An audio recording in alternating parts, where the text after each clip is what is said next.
Bonjour tout le monde, bienvenue dans le message harmonique 2020 pour les vierges. Vierges, ascendant vierge et puis tous les autres aussi, parce que les messages harmoniques s'adressent à tout le monde.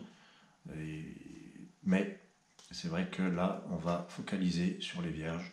Donc on va découvrir ensemble les 5 cartes, parce que pour info, je fais comme pour les messages mensuels, mais là c'est un message annuel. Et vous allez voir, ça peut être très porteur. Alors l'harmonique blanche, le potentiel, ce qui est peut-être en train de démarrer, ou peut-être qu'il faudrait démarrer. On a l'alphabet blanc. L'alphabet ressemble un petit peu à la Vierge, c'est très méthodique l'alphabet. C'est l'organisation. Alphabet blanc nous dit qu'en 2020, la Vierge sera peut-être amenée à s'organiser, parce qu'elle va intégrer une nouvelle façon de vivre. Voilà, c'est un petit peu les modes de vie, l'alphabet, les rituels, les habitudes, les coutumes, c'est le comment on fait, comment on vit, comment on range. C'est très l'alphabet est un petit peu lié à toutes ces questions d'organisation. Alphabet blanc, c'est voilà, je commence l'année dans une nouvelle organisation.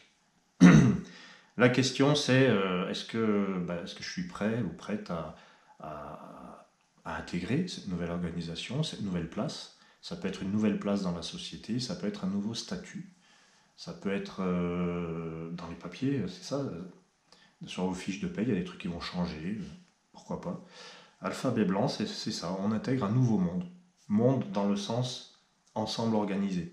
Donc on n'a plus la même place, on n'occupe plus la même case. Voilà, pour les vierges, ça peut vous parler. Et la question, c'est donc comment j'organise ma nouvelle vie, comment je la crée, parce que c'est à vous de la créer, encore une fois, toujours. Qu'est-ce qu'il faut activer aussi? L'action à mener pour les vierges avec l'élément feu. Messager de feu. Alors, le messager, c'est les échanges, la communication, ça peut être le commerce.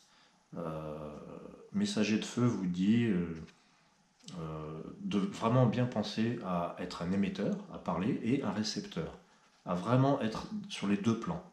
Alors j'allais dire, il n'y a pas que la personne qui émet, il n'y a pas que la personne en face de nous, il faut arriver à faire les deux. Dans le messager de feu, si vous êtes dans un milieu de commerce, d'échange, c'est plutôt favorable, ça veut dire que vous n'allez pas vous ennuyer. Il y a beaucoup de choses à faire, il y a beaucoup d'échanges à avoir. Au niveau de la communication, il y a des choses importantes à annoncer à vos proches, à vos moins proches. En tout cas, il faudra que, par rapport à votre nouvelle organisation, si c'est le cas, si ça vous parle bien sûr, il faut informer. C'est très important d'informer les gens autour de nous qu'on a changé d'organisation.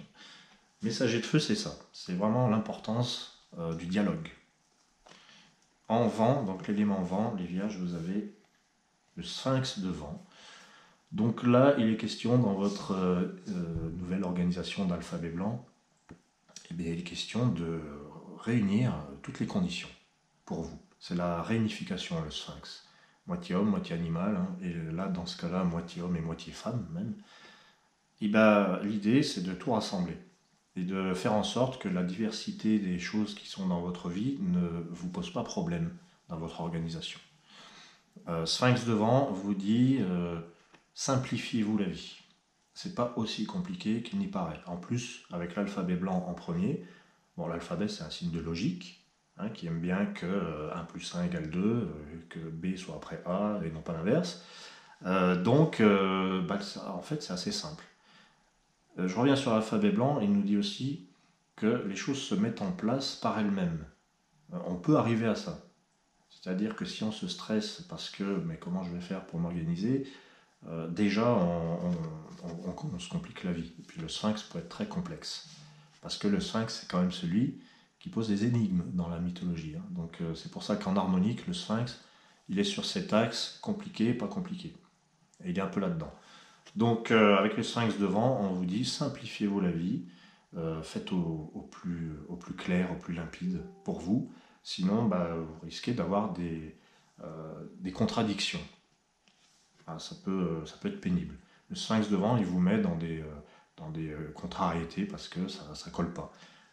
Voilà, le sphinx devant vous dit de réunir les opposés. Il n'y a pas d'opposé en fait. Alors, la carte de Jade qui parle du plan terrestre, là-dedans, j'inclus le corps, la santé, l'abondance, tout ce qui est terrestre, hein, le Jade. Le corps du monde de Jade, ou le monde de Jade. Bah, c'est assez surprenant. C'est une carte d'espace, d'exploration. Le monde de Jade, votre quotidien doit être plus grand, doit être plus diversifié, doit être plus ouvert. Alors c'est très prometteur si on prend ça du point de vue de la prédiction. Là, ça veut dire que votre quotidien explose en quelque sorte et que vous voyez votre vie sous un angle beaucoup plus ouvert. Alors, le monde de Jade, c'est vraiment. Alors peut-être faire attention à pas être trop dispersé, peut-être. Peut-être aussi que sur le plan matériel, alors oui, quand c'est mal vécu, le monde de Jade, c'est quand on a trop de préoccupations matérielles. Voilà, ça c'est mal vécu. C'est quand on n'arrive pas à se sortir de ça, à se sortir de son quotidien, à se sortir de ses habitudes. Le monde de Jade nous rappelle que c'est beaucoup plus vaste, qu'il y a beaucoup plus de choses à faire, prendre l'air, c'est important. Parce que le monde de Jade, ça peut être, mon monde, c'est juste à l'intérieur, chez moi, dans la maison. Et en fait, le monde de Jade vous dit, non, non, vous pouvez être plus ambitieux que ça, vous pouvez tout agrandir.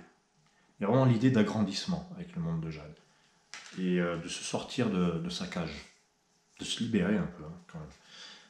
Voilà, pour le monde de Jade, en tout cas, c'est très prometteur. Si vous vous sentez à l'étroit, le monde de Jade va venir agrandir un petit peu votre l'espace intérieur. On a en cinquième carte la couronne d'ambre. Bon, l'ambre, c'est l'aspect affectif, les émotions, le monde du cœur, en fait. La couronne d'ambre, plusieurs aspects. Soit je réfléchis trop sur mes sentiments et je me pose trop de questions. J'ai envie de me protéger, j'ai pas envie qu'on me fasse du mal, encore, une fois de plus, donc je vais me protéger, je vais mettre un bouclier.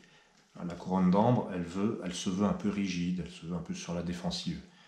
Ça, c'est pour le cas où c'est mal intégré, mal vécu. Le message de la couronne d'ambre bien vécu, c'est je garde la tête haute, mais j'accepte d'être dans l'émotionnel, j'accepte de m'assouplir, et mes idéaux sont élevés, c'est la noblesse en fait, la couronne d'ambre. La couronne, je mets ma couronne dans le domaine du cœur, ça peut être extrêmement beau, c'est très chevaleresque tout ça. C'est recontacter un petit peu la noblesse de cette couronne d'ambre, voilà, super bien. Donc elle nous dit, la couronne d'ambre, est-ce que je ne suis pas un petit peu trop mental dans ma vie amoureuse ou dans ma vie personnelle, dans ma vie, sans parler de la vie amoureuse, mais dans l'intime, est-ce que je ne suis pas un peu trop sur la défensive? Est-ce que je ne cherche pas un peu trop à contrôler? Ou est-ce que, eh bien, parce que j'ai cette espèce de noblesse déjà en moi-même, je peux me dire, bah, là, je vais pas me montrer dans ma faiblesse, mais me montrer dans la beauté de cette couronne d'ambre. Voilà.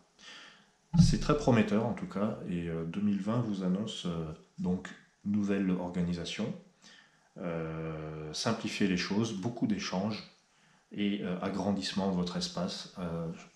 Je dirais pas modification de votre quotidien, mais juste de ne pas en être prisonnier en fait. Voilà.